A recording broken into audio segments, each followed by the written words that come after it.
মা বোন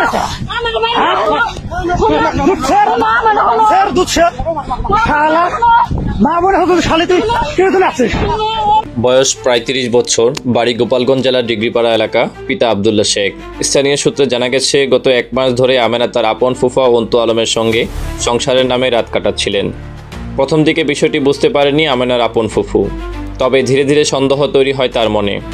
অবশেষে এক রাতে নিজের চোখেই আমেনাকে ও তার ফুফাকে উলঙ্গ অবস্থায় হাতে নাতে ধরে ফেলেন তিনি। এই সময় পরিস্থিতি জটিল হয়ে উঠলে অন্তু আলম দ্রুত তার স্ত্রীকে ধাক্কা মেরে ঘটনাস্থল থেকে পালিয়ে যায়। পরে খবর পেয়ে ঘটনাস্থলে ছুটে আসে প্রতিবেশীরা। তারা আমেনাকে একটি কক্ষে নিয়ে যায় এবং সেখানে স্থানীয় লোকজনের সামনে জবানবন্দি নেওয়া হয়। জবানবন্দিতে আমেনা দাবি করেন তার ফুফা তাকে বিয়ে করেছে, তাই সে ফুফার স্ত্রী হিসেবে তার সাথে রাত কাটাচ্ছে। তবে এই দাবি সরাসরি অস্বীকার করে আমেনার ফুফু।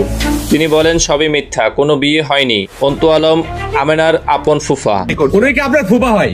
10 বছর আগে। আপনার আপন ফুফাকে বিয়ে করে? 10 বছর আগে। 10 বছর আগে। হ্যাঁ।